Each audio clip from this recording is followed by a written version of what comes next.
Hi, and welcome to Cat Run Figures. I'm your host, Caitlin, and today we are going to be reviewing DC Young Animals Mother Panic Issue 2. Alright, so getting right on into the comic, we see Mother Panic on a normal night. She's tracking down the same Mr. H we saw in the previous issue. We also get to see a flashback to her childhood, which is kind of disturbing.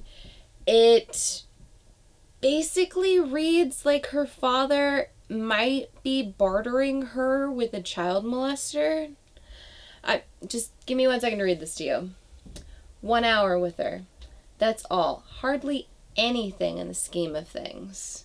Won't leave any marks. Promise. But she's only... Alright. But I can't guarantee she'll keep quiet after. Really, Marty. You worry too much. Who's going to believe her? And then you get to see a terrified little girl. Yeah. Not a great memory, shall we say, of Violet. But getting right on into the story of what's currently going on, we get to see her at the Gotham Victims Fund Gala. And she hates people. She thinks that the rich and wealthy are among some of the worst individuals out there. And when you're walking through the crowd and you hear all the different things that she's hearing, I kind of agree with her. One person is saying,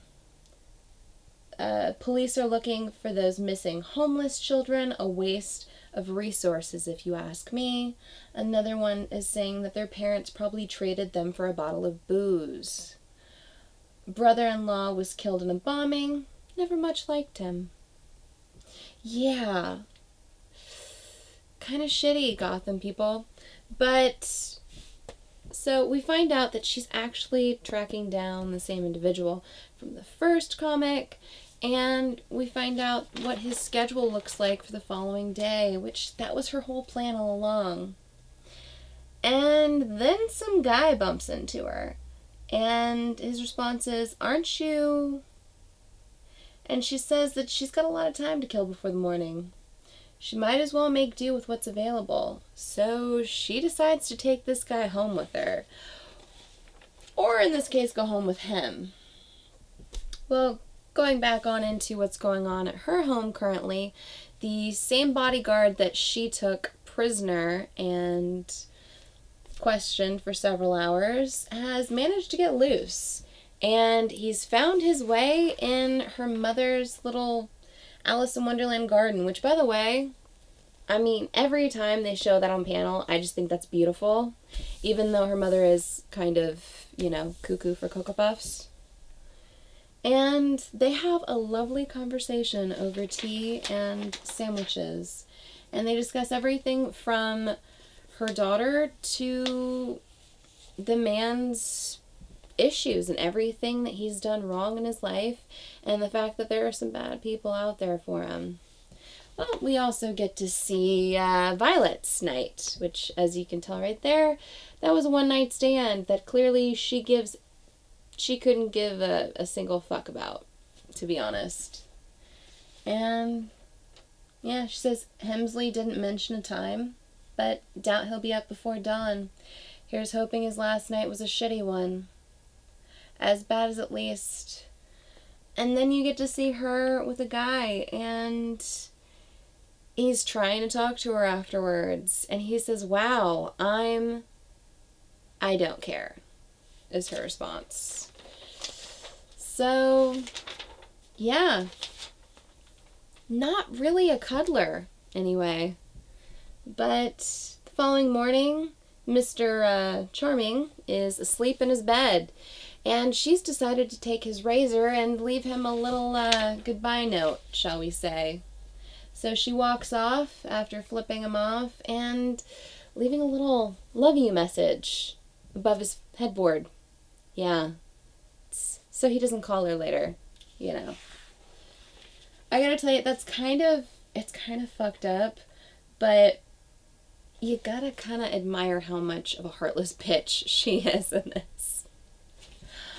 I kind of can't get over how messed up she is, but I kind of love her for that. Anywho, she's on her way to Hemsley, and who should see her but Batwoman? And Batwoman's saying, so there is someone new in town. Also, who the hell wears white? Yeah. Really, who the hell wears white? But I gotta tell you, I'm super excited because the cover for the next issue of Mother Panic actually has Batwoman featured on it. So we're gonna get way more Batwoman in this. I'm very excited to see that. Anywho, moving on into it, she attacks Mr. Hemsley in his garage, throwing a what is that? Is it a tire iron? I don't know cars.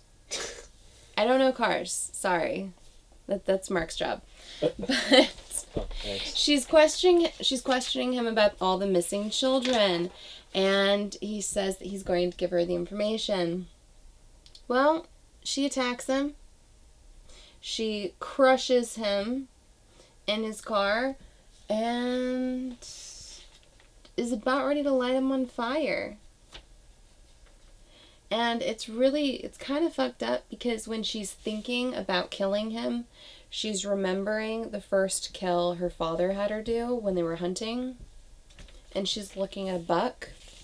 And her response is, I don't want to, Daddy. And she's just having trouble with it. And instead, she leaves him alive. And then she's remembering back to her father in that cabin. And she's asking, why couldn't she do it? And it's her when she's a child, and she's confronting her father and asking him why he would bring her there to offer her up to this pedophile. And he's telling her that that's not what's going on. It's about her mother, and that he loves her and he'd never allow any harm to come to her.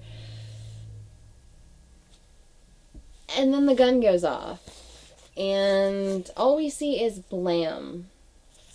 So I don't think she killed her father. I think she seriously injured him, but it says to be continued.